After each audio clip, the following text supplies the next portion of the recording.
Good morning, sir. I welcome you to another session of Thoughts on Education by collegedunia.com. We welcome Dr. J.S. Yadav, the chairman of DD College in Dehradun. So I'll start with the first question, sir. आपने अपने professional career में काफ़ी संस्थानों पर प्रमुख पद पर कार्य किए हैं. वो कौन से प्रमुख कारक हैं जो आपको शिक्षा क्षेत्र से जोड़े रखते हैं?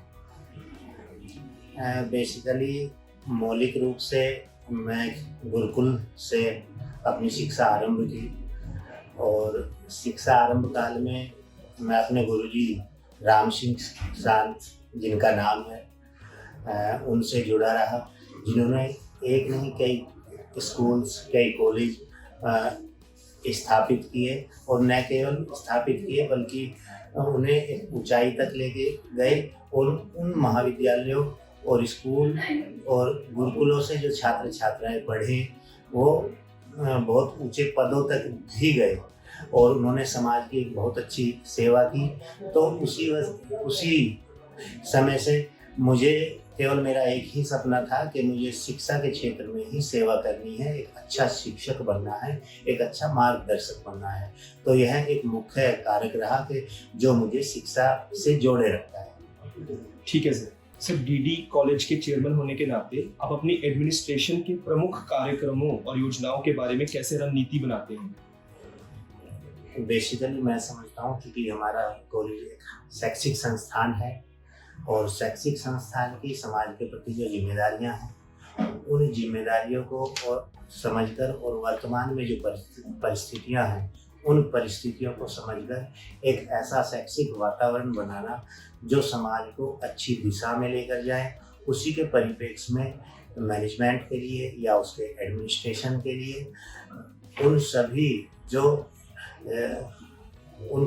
शैक्षिक कार्यक्रम हैं उन कार्यक्रमों को आगे बढ़ाने के लिए अनुशासित होकर जब हम स्वयं कार्य करते हैं तो हमसे जो जुड़े और जो दूसरे लोग हैं वो स्वयं ही अनुशासित होकर उस मिशन को आगे बढ़ाते हैं. एडमिनिस्ट्रेशन को अच्छा चलाने के लिए सबसे आवश्यक मैं समझता हूँ कि हमारे सामने हमारा एक लक्ष्य होना चाहिए और उस लक्ष्य की परिपूर्ति के लिए जब हम कार्य करते हैं तो चीज़ें स्वयं ही अनुशासन में रहती हैं और एडमिनिस्ट्रेशन एक दूसरे से जुड़कर आपस में एक टीम बनाकर कार्य करता है, आगे बढ़ता है. ठीक है सर, अगला क्वेश्चन है कि भारत में और बाकी देशों में जो एजुकेशन सिस्टम है वो काफ़ी डिफरेंट है. तो एक बच्चा जो आपके डीडी कॉलेज में पढ़ने आ रहा है उसको क्या फ़ायदा होगा यहाँ पढ़कर आपके करिकुलम? निश्चित रूप से भारत की शैक्षिक व्यवस्था और विश्व के दूसरे जो अन्य देश हैं उनकी शैक्षिक व्यवस्था यदि हम देखते हैं तो कुछ चीज़ें हमारे यहाँ भी बहुत अच्छी हैं और जो हमारे यहाँ अच्छी जो चीज़ें हैं, अच्छी जो शैक्षिक जो पद्धति है, अच्छा जो हमारे यहाँ पाठ्यक्रम है, हम उस पाठ्यक्रम को आगे लेकर चलें और विश्व के दूसरे जो देशों में जो हमसे बेहतर जैसे विज्ञान के क्षेत्र में या कुछ दूसरे क्षेत्रों में माने जाते हैं वहाँ की शैक्षिक पद्धति और पाठ्यक्रम को अपनाकर हम आगे बढ़ सकते हैं. और वो हमारे संस्थान में ये सारी चीज़ें बच्चों को न केवल बताई जाती हैं बल्कि उन्हें सिखाई भी जाती हैं, उन्हें मोटिवेट भी किया जाता है कि वो विश्व स्तरीय पाठ्यक्रम को समझकर और जो भारतीय पाठ्यक्रम है उसमें जो अच्छी जो व्यवहारिक शिक्षा है उस व्यवहारिक शिक्षा को सीखकर आगे बढ़े. ठीक है सर, अगला क्वेश्चन है कि विभिन्न जातियों या फिर जो फाइनेंशियली वीकर सोसाइटी से बच्चे आ रहे हैं उनके लिए आपका कॉलेज डीडी कॉलेज क्या स्कॉलरशिप प्रोग्राम्स या क्या व्यवस्थाएं रखता है सर?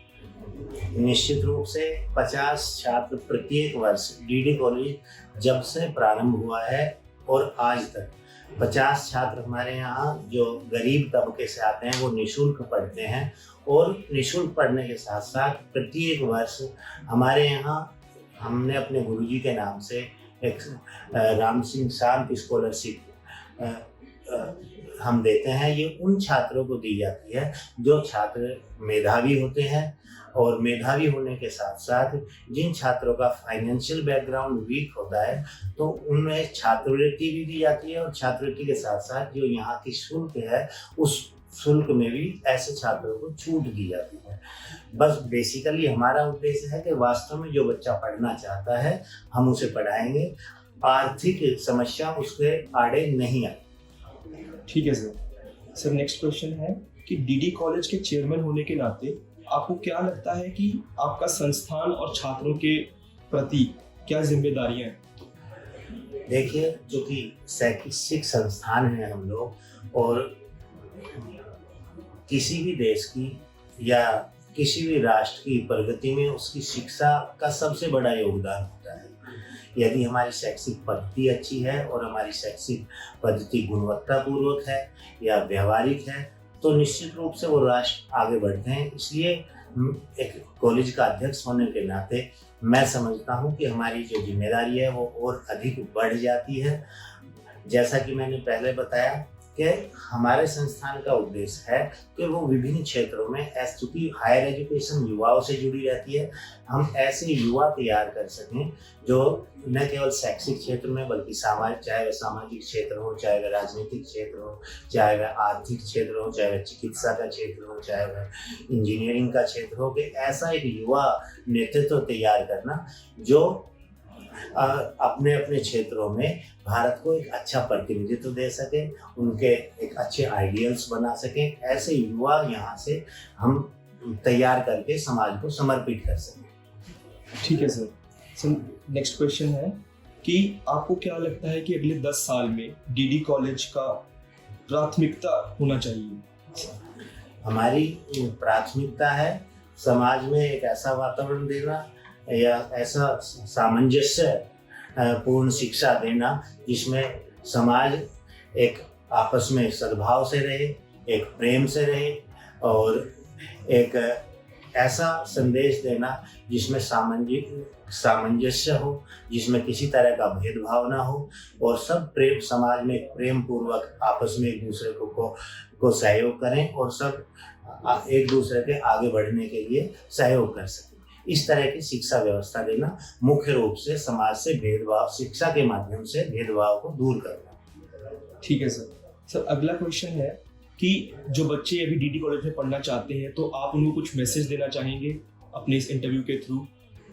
निश्चित रूप से अभी जैसा कि प्रवेश प्रक्रिया चल रही है तो डीडी कॉलेज जो भी पढ़ने के इच्छुक छात्र छात्राएं हैं उन्हें हम उनका स्वागत करते हैं, उनका अभिनंदन करते हैं, और निश्चित रूप से हम अपनी ओर से कोशिश या ऐसा प्रयास करेंगे कि जिन इच्छाओं को लेकर बालक या बालिका या छात्र छात्राएं हमारे कॉलेज में आएंगे या उनके माता पिता जिस भावना के साथ उन्हें भेजेंगे, हम उन्हें पूरा करने का संपूर्ण प्रयास करेंगे, मेहनत करेंगे और ईमानदारी से ऐसे प्रयास करेंगे कि वो उन उद्देश्यों को यहाँ पाएं जिस उद्देश्य को लेकर माता पिता ने अपने बच्चों को हमारे संस्थान में भेजा है। सर आखिरी क्वेश्चन है कि डीडी कॉलेज का जो करिकुलम है या जो पाठ्यक्रम है वो कैसे सुनिश्चित करता है कि वो बेस्ट है, और इंडस्ट्री के लिए भी और बच्चों के लिए भी? चूँकि मैं खुद शिक्षक, कॉलेज संस्थान का अध्यक्ष होने के साथ साथ मैं खुद अभी भी शिक्षक हूँ और मैं गत 15 वर्षों से स्वयं भी अध्यापन करता हूँ, और तो मैं समझ सकता हूँ कि बच्चों की किस तरह की रिक्वायरमेंट है और आज के समाज में या आज की सामाजिक व्यवस्था में किस तरह की रिक्वायरमेंट है, किस तरह, जैसे हमारे यहाँ बीएड कोर्स हैं या दूसरे इस तरह के जो कोर्स हैं, उन कोर्सों के माध्यम से जो समाज की जो आवश्यकताएं हैं उन आवश्यकताओं को समझकर ही यहाँ का पाठ्यक्रम इस तरह से तैयार किया जाता है कि जो विश्वविद्यालय द्वारा जो निर्धारित पाठ्यक्रम है उस पाठ्यक्रम के साथ साथ हमारे यहाँ विभिन्न प्रकार की एक्टिविटीज़ की जाती हैं। जैसे बच्चों को इंडस्ट्रियल टूर पे भेजा जाता है, बच्चों जैसे पिछले साल कुछ बच्चे हमारे यहाँ संसद को देखने के लिए गए, फैक्ट्रियाँ देखने गए और मॉल्स देखने गए, और समाज की में किस तरह की, जैसे हमारे यहाँ एग्रीकल्चर चलता है तो एग्रीकल्चर में किस तरह की आवश्यकताएं हैं और किस तरह से बच्चे रोजगार पा सकते हैं, इन सब को ध्यान में रखकर ही यहाँ पाठ्यक्रम के साथ साथ इस तरह की एक्टिविटीज की जाती है। ठीक है सर, धन्यवाद आपके इस वीडियो इंटरव्यू सेशन के लिए। धन्यवाद आपका भी। और मैं चाहूँगा कि बच्चे जब आपका ये वीडियो इंटरव्यू देखें तो उनको डीडी कॉलेज के बारे में और इन्फॉर्मेशन मिले। Thank you sir. धन्यवाद।